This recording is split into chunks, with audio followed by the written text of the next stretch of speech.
plan on the location of your emergency. Iowa City, Iowa.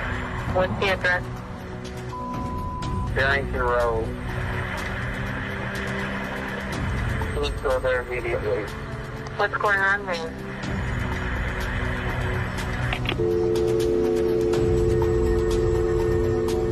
Well, when I look at the house, obviously the first thing is, that's 6 members of my family gone.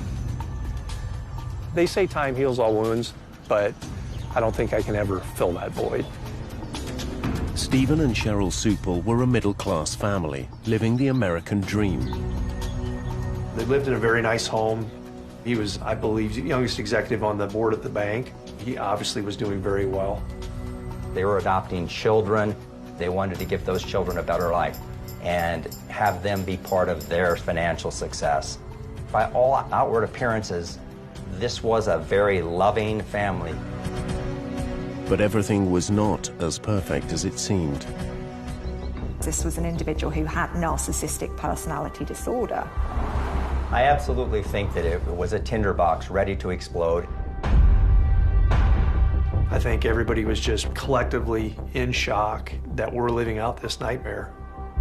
I just kept thinking there's got to be some mistake. None of it makes sense to me. There will be nothing this painful ever again in this lifetime.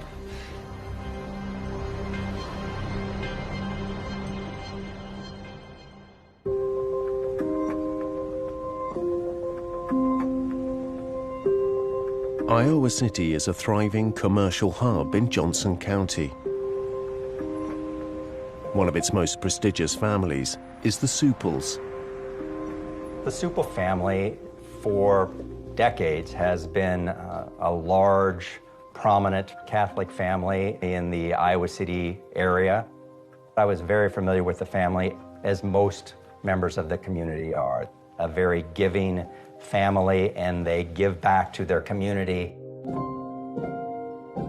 Stephen was born in 1965, one of 8 children. His father was a successful, well-known law attorney with friends in high places. Stephen enrolled in the exclusive Regina High School and went on to study business at the University of Iowa. It was during his college years that he met local girl Cheryl Kesterson. Cheryl was probably more well-behaved than I was. She was maybe a little bit more reserved than I was. She wasn't a big dater. Steve was her main person. Back in the college years, Cheryl used to go visit Steve, and she would always talk about Steve. When I met him, he was a funny guy and a polite guy. He would be one of the first people I would call if I needed something or needed advice, because I trusted him that much. We came from a middle-class background, and Steve came from more of a affluent background. But it worked. They made it work. I was really, really, really happy for Cheryl to have Steve in her life. Steve took care of her well. He just doted over her. She was so happy with him, and I could tell that this was the guy.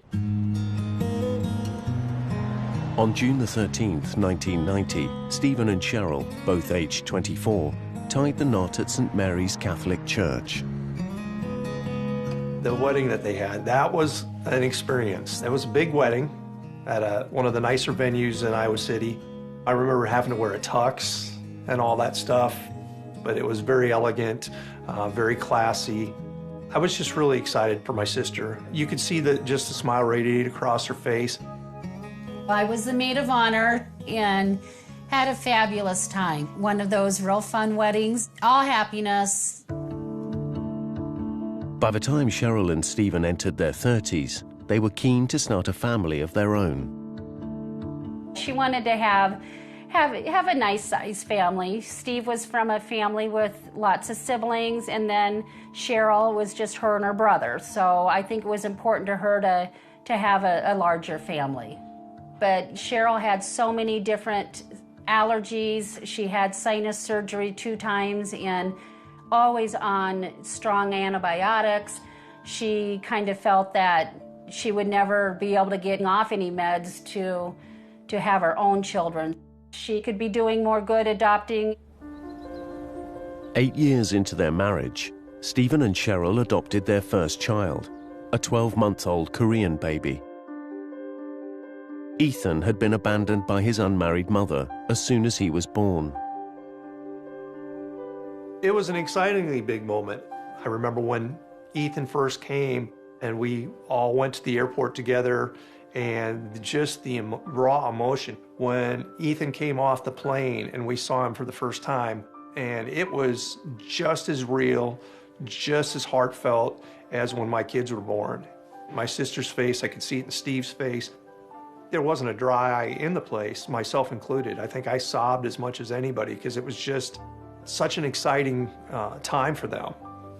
I still remember Cheryl looking at me kind of like, what do I do? You know, we went to the airport bathroom. She's like, I'm not sure how to change the diaper, Kathy. You know, can you help me on that? So yeah, we did it together. Over the next 7 years, the Supples adopted 3 more South Korean babies. Seth in 1999, Mira in 2002, and Eleanor in 2005. Seth was, oh my gosh, he was a character. He was one of those ones that you had to kind of watch. He would be shy, but on the sneaky side. My memories of Seth would be the relationship he had with my daughter, Haley.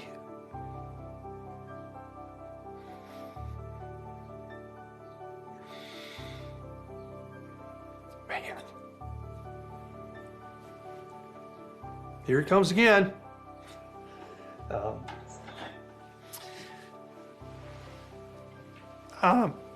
Wow, that squeaked out too.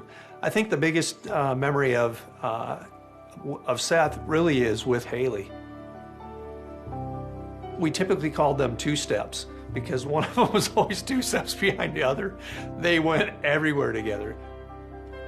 Mira, she was a little princess and liked her dresses, her hair combed perfect. Just a sweet gal, always had that sweet little smile. She was sassy. She had to be kind of dressed up. She just was a little fireball. Eleanor was a little more quieter. She loved to get out her coloring and do some colors. She was just very, very quiet. She could entertain herself for hours by herself. I look at Stephen and the way he took care of those kids. He was a great dad. He never lost his cool with the kids. The kids occasionally got disciplined, but I never saw him lose his composure. By all outward appearances, this was a very loving family. They were adopting children. They wanted to give those children a better life. They wanted to bring those children to the United States and have them be part of their financial success. Everything seemed to be falling into place. Stephen was doing well at work and had risen to vice president of an independent bank in Iowa. He stated how he wanted to be the perfect husband, the perfect father. He also had built a reputation, not just with his family, but in the community. I knew he was, I believe, the youngest executive on the board at the bank. And so, you know, he obviously was doing very well. And Cheryl and Steve both put a lot of time and effort and a lot of money towards parenting. They lived in a very nice home. They did take vacations and travel around the country and do that. It's all about a performance. That money enables Supal to have an elevated status, to be seen as better than other people. And I think that does feed into quite an inherent sense of narcissism that he has. So this creates this pressure to always be carrying out a performance as this successful businessman, as this family man who provides all of this lovely stuff for his family. He thinks that your worth and your value as a human being is directly proportional to how much money you have. And I think when you have that as one of your core beliefs, that is something that is always going to lead to problems. Despite Stephen's fixation on success and money, to outsiders, the Supples appeared to be the perfect model family. No one could anticipate what was to come.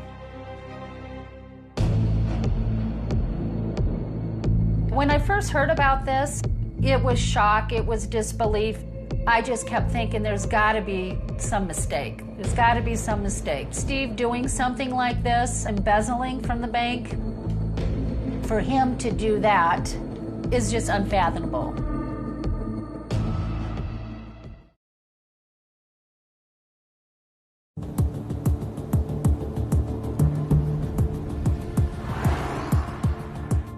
In 2007, Stephen Supple appeared to be a doting husband and father of 4, living the American dream. But in reality, he was being investigated by the FBI for embezzlement. My mom and dad called me and said Steve was in some trouble. And when I first initially heard what he was alleged to have done, I couldn't wrap my arms around it.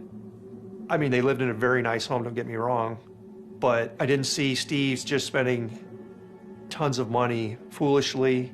I had no idea that this was even going on. In September 2007, Stephen's bosses at Hills Bank and Trust discovered he'd been embezzling large amounts of money. Losing his job with immediate effect, he became the focus of a criminal investigation. I got a phone call from Cheryl. It was a gut-wrenching phone call. She was just hysterical. She knew nothing about what was going on. She was in shock. I remember her saying, like, what kind of a wife am I to not know that my husband's done this? Putting blame on herself. What was discoverable is that the embezzlement began in 2000 and had been going on up until the fall of 2007. Those who did not know about it in the community probably would have been shocked to hear about it. It would have been likely the talk of the town. And I even told Steve, I said, I don't know why you thought this was a good idea. I said, I'm not going to kick you in the shins, but there's nothing he could say that would justify doing what he did. In hindsight, his dad was an attorney, so I don't know if he wanted everything that his dad had. I think the fact that Supple came from a very wealthy family is quite significant here, because people who engage in embezzlement feel an entitlement to have that money. This is such a fundamental part of his identity as a human being. He needs this. This is his oxygen, and he will do anything in his power to get his hands on it. So it doesn't matter how he gets it. It is the end that justifies the means. Initially, Stephen kind of downplayed the embezzlement. He would acknowledge it to his family, but he never divulged the full extent of what he had embezzled. Stephen made a comment that he had spent the money on a drug addiction habit, that he was addicted to cocaine. That really kind of threw me for a loop, because I spent 20 years working in corrections, and I just never saw any signs that, you know, there may be some drug use or anything along those lines. And so when I sat down and talked to him a little bit about that, he said he basically just said it because they were relentless with the questions and he just wanted it to be over. In talking with Steve, he didn't really go into a lot of detail. I didn't really press too hard because I figured it would come out in the trial and I would hear about it then. 5 months after the investigation was launched, a federal grand jury indicted Stephen on charges of stealing over $500,000 from the bank he was vice president of and laundering the money through a private account to conceal the theft. Pleading not guilty, he was released on bail to await trial in April. When I found out that Steve had embezzled $560,000, I was in shock. If somebody shows up with a sports car, you know, and spends $100,000 on a new sports car, you're gonna notice something. But there was nothing, there was no sudden change in vacations, no sudden change in lifestyle, no sudden change in clothing. There really was no change whatsoever. I was just perplexed and in shock. The children, of course, continue to be enrolled in the private Catholic school. They continued to do expensive leasing of musical instruments and to have private lessons. I mean, there just really was no indication that there ever was a scaling back of expenditures. In retrospect, There probably should have been some flags raised by that continuation of his lifestyle. The scandal put a huge strain on Stephen and Cheryl's marriage. I do remember having conversation with her that she couldn't give an answer like, yes, I'm staying with you for the rest of my life, or this isn't going to work. It was a day-by-day thing, and she made that clear with Steve. I'll be honest, she was extremely angry, and I couldn't fault her for that. But she at no point in time ever brought up divorcing Steve, at least not to me. I did something a little unconventional. I went down and sat down with my sister and Steve and basically said, I can't excuse away what he did, but I've known him for 24, 25 years. This was not the man that I knew. I noticed the next time that I went down and saw them, she seemed more at ease. She was, obviously when I talked to her, she was extremely angry, but as time went by, I think that anger subsided and she realized that that wasn't really going to be too productive. I believe he was remorseful for the decisions he made, the shame and the embarrassment for his family, putting Cheryl and those kids in that kind of a compromising position. Despite the tension between them, and with no money coming into the household, outwardly, the Supples put on a united front. There was certainly a scaling back of money coming into the home. Cheryl went back to work. Stephen did get another job working for $15 an hour, doing some menial tasks. He certainly had a relatively new home to pay for. He had children that he was adopting. There were all sorts of things going on. The Supples were a popular and well-liked family in the neighborhood, and the close community stood by them. It was amazing the amount of support they had. It was almost as if they had like a fire in their house where people just rallied to support them. Cheryl was going to have to go back to work. Steve was going to have to work. So the kids were going to need some juggling and things along those lines. So people all gathered around them to figure out, how do we do all of this? I've never seen that much of a rally of support. It was absolutely incredible. Steve's behavior in between the charges and when he was supposed to have his court date, he wanted to try to go on with a normal life for the kids. I called him one day and I said, Steve, to me, you're being too normal for what has just happened. And he said, you know, I've got to keep on going. I want to give my kids the most normalcy that they can have. All of the details of his financial indiscretions were about to be exposed. And here is an individual who is so concerned about what other people think of him, about this vision of this accomplished family man, this financially successful individual. That is all about to come crumbling down. As Stephen's trial loomed, the pressure mounted. If found guilty, bank embezzlement carries a fine of up to $1 million and 30 years in prison. Steve didn't really ever talk about the fact that he could most likely face prison. As time progressed, as it got closer to the court date, he was under some pressure. I noticed there was a place on his hair where he had apparently, I don't know if he'd just been pulling on it as a nervous twitch, but he lost a patch of hair. And I'd never seen that before.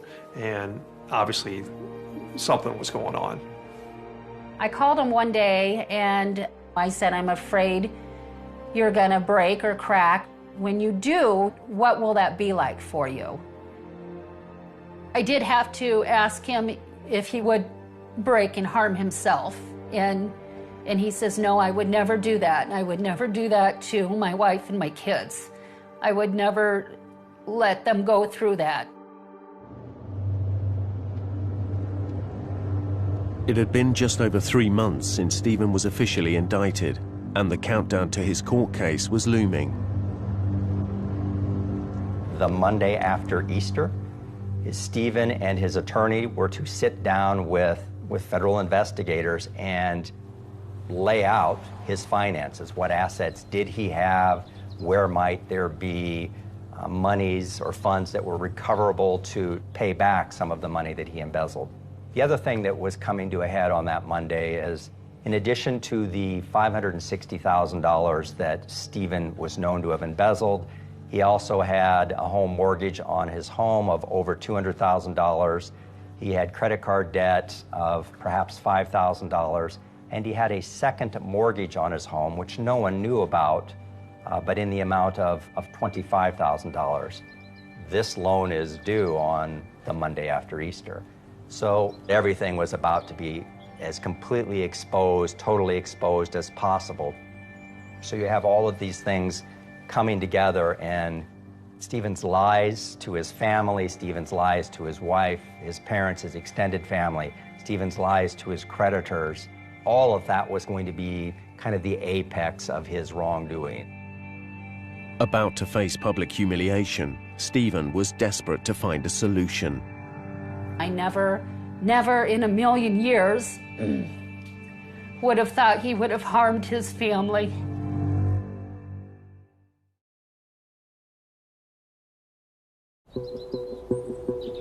Easter 2008, and Stephen Supple was just weeks away from being tried for embezzlement and money laundering. I absolutely think that everything was coming to a focal point, and that it was going to happen on the Monday after Easter. Whatever Stephen had told his friends, his wife, his family, it was about to become undeniable and very public that Monday. He was going to have to admit that he wasn't perfect. He was going to have to admit that actually he was a bigger fraud than he had potentially told anybody else, and he couldn't bring himself to do it. That was the straw that broke the camel's back. On Easter Sunday, the Supple family went to Mass at their Catholic church. Considering the court case was looming, Stephen and Cheryl seemed to be coping. But by the following morning, at 6:31 a.m., an anonymous call to Iowa police changed everything.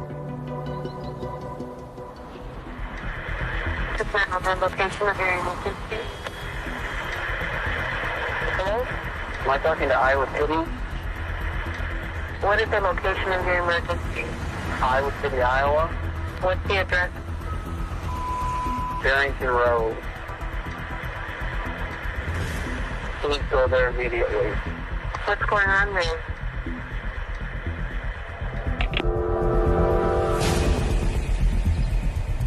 I was on my way to work. Somebody called the emergency communications center at just after 6:30 in the morning and asked that officers be sent to this residence. Officers responded.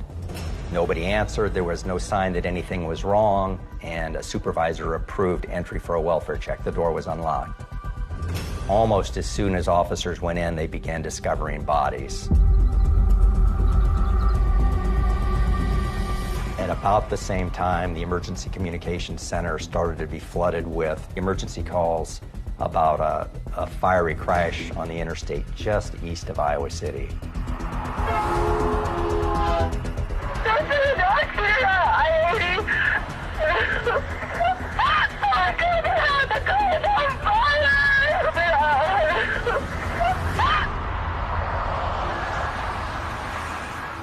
A rapid response unit was sent to the interstate, while the officers at Barrington Road continued their search. We have dead children in the house, and initially they even thought the first one they encountered was she died from a gunshot wound because the trauma was so great. So there began to go the call out for additional resources, including the tactical team. The first child that was found, there was no pulse. The child was clearly deceased. That child and the other 3 children and Cheryl were all found bludgeoned in the home.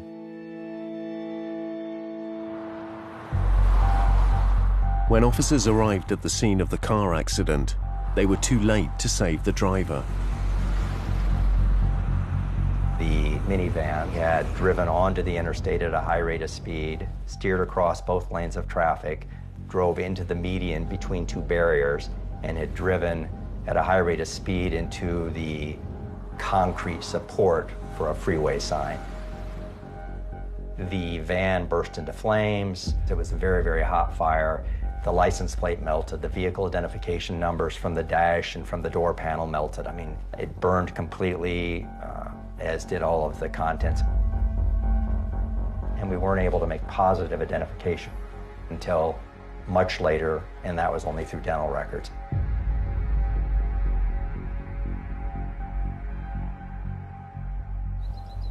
At the Barrington Road address, the bodies were confirmed as Cheryl Supel and her 4 children, Ethan, Seth, Mira, and Eleanor. Their father, Stephen, was missing. On searching the house, the police found a handwritten letter that was left in the kitchen. He could have not left a note. He could have left a very short note. He could have said, "I'm sorry for all I've done.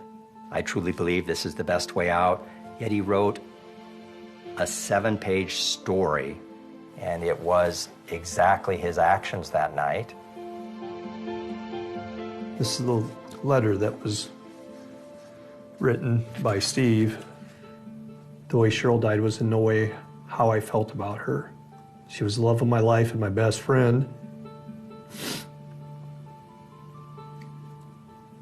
In the end, I broke her heart and her spirit, and I could no longer let her endure this pain.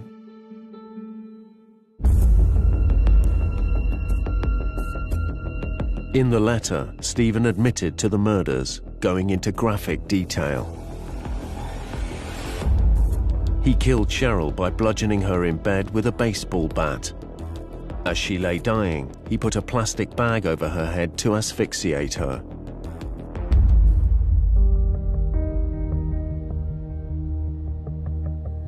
It was just the only way I could end her life as quickly and as painlessly as I could possibly think of. She lived about 8 minutes. I was with her the entire time. I just wanted to be the perfect husband and father and fell into the trap of being too proud to ask for help. He almost presents the murder of his wife as something of a mercy killing. And his use of language is incredibly revealing because he says she died, not I killed her.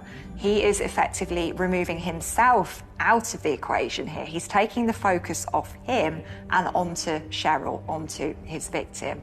This careful use of language is somebody who is very used to impression management, to manipulating the way that other people perceive him.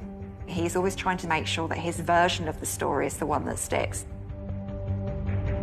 Having killed Cheryl, Stephen assembled a shrine to his perfect family. Stephen had sat at an island in the kitchen. He'd assembled pictures from around the house, a picture of each of the children, a crucifix, a Bible, items that were apparently important to him. Stephen then switched his attention to the children who were still sleeping peacefully upstairs. What Stephen ended up doing initially was he went to the garage, he removed the rear seat on one of their minivans. He also put towels around the garage door in an apparent attempt to seal the garage. And he carried the children out and put them in the minivan, and he climbed into the minivan with them, and he started the van.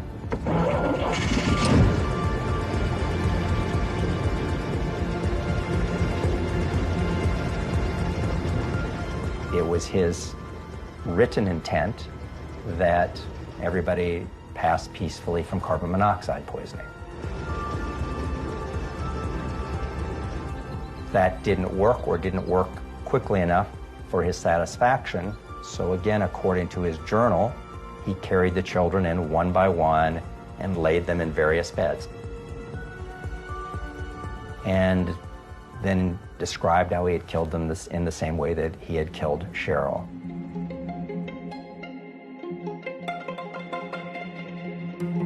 He bludgeoned his family with a baseball bat. This is very up close and personal. It's something that involves a high degree of brutality, a high degree of violence.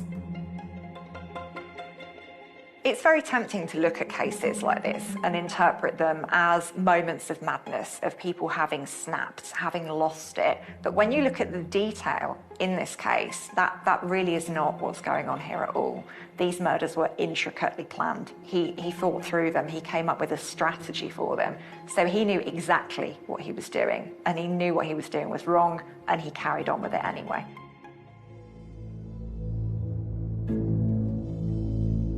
After killing the children, Stephen returned to the kitchen and wrote the 7th and final page of his letter.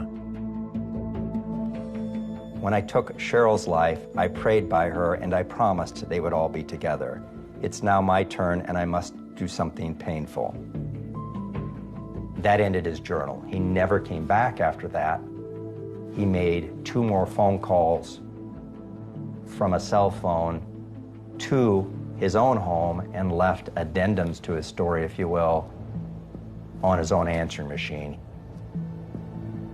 I tried to be the best husband I could to her and the best father to my children, and I just ruined it for her. I just ruined it for her. She is in heaven right now, and she is with the 4 kids, and they are just having a marvelous time.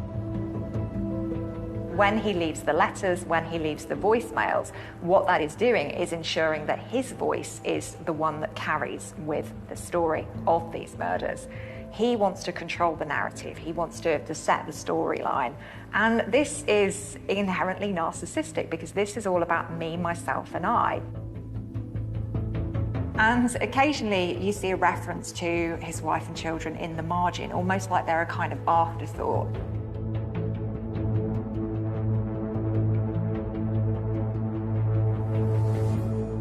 Please do not beat yourselves up over this, thinking you could have stopped it.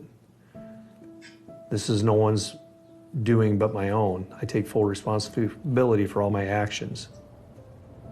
And did money play into it? He says, my biggest problem was I just couldn't say no. I wanted the nice house. I wanted my wife to not work. I wanted 4 children. I wanted to give them everything. And it says what I did for love. It is that simple and that complex. It's still unimaginable for me that a father, not out of rage, not out of anger, but because he's a loving father and in his warped mental health condition truly thinks this is what's best for his family. Just before 4 a.m., with his wife and children gone, Stephen called home and left a voicemail, stating that he was driving his minivan towards the Iowa River, with only one intention. He said that he was down in City Park and then he was going to go into the river and he was going to drown himself. 8 minutes later, he called back and said, you know, that didn't work, I just floated. So now I'm off to the interstate to go fast and have a crash. After his failed second suicide attempt, Stephen headed for Iowa's Interstate 80 and ended his life. Whilst the murders of his family members were certainly not quick, when it came to killing himself, it really did become quite a bit more complicated. It takes him 3 attempts to achieve this. And what's going on here is it's harder for him to kill himself than it is to kill anybody else because of that inherent narcissism, because of that high value he attaches to himself. And I think that is responsible for that hesitancy that we see there.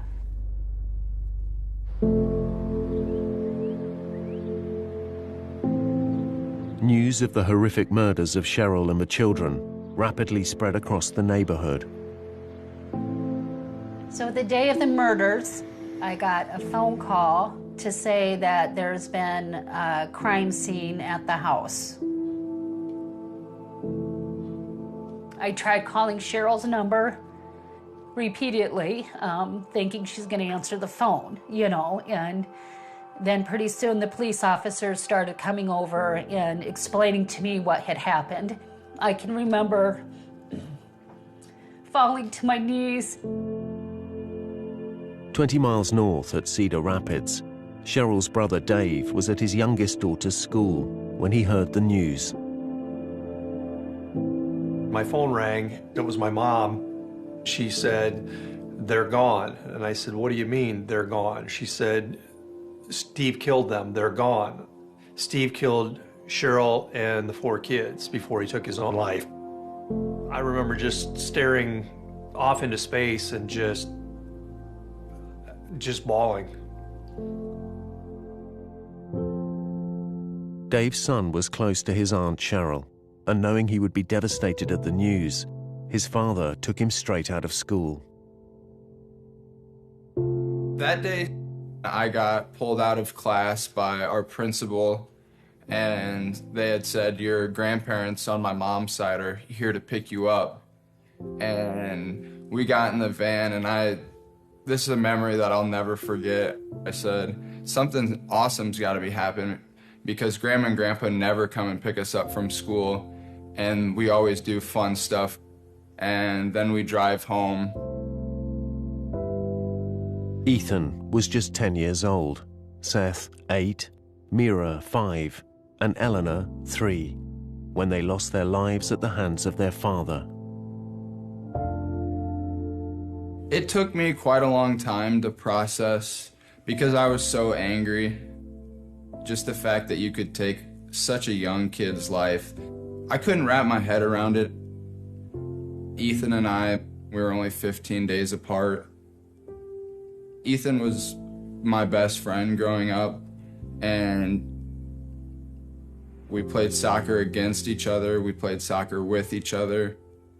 He wore number 71 on all of his jerseys, and ever since he has passed, any sport that I play, I now wear number 71 on my back to honor him. For friends and family left behind, it's an ongoing struggle to come to terms with the horrors of Stephen's actions. I've gone through the whole anger, and I'm still angry this day about it.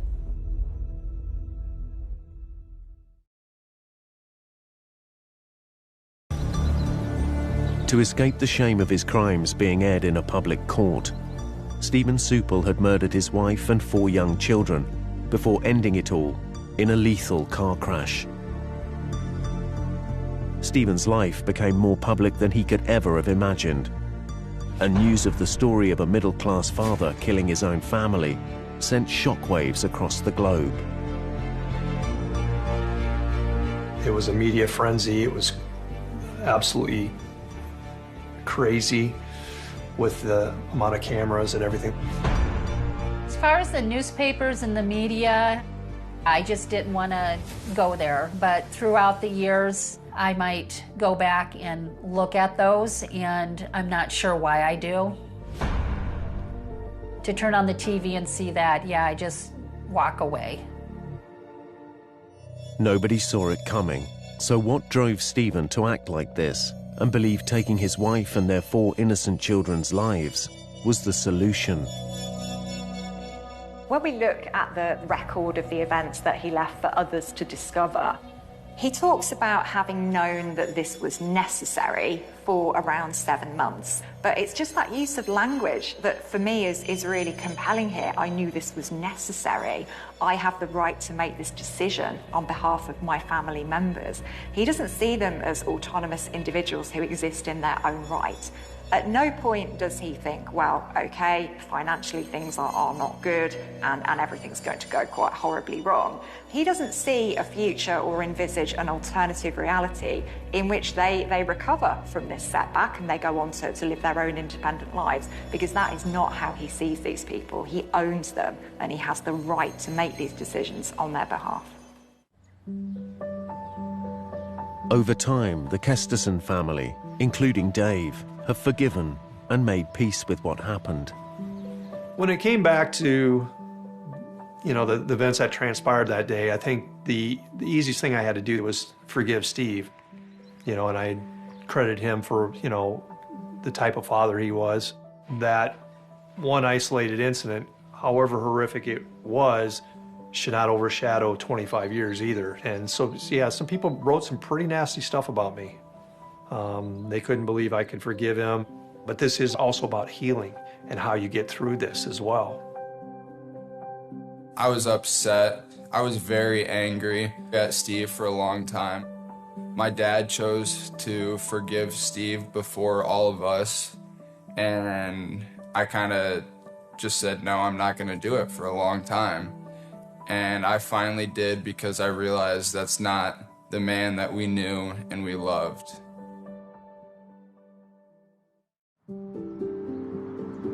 Less than a week after the murders, St. Mary's Catholic Church, where Stephen and Cheryl were married and their children baptized, held a funeral for Cheryl, the children, and controversially, their killer and father.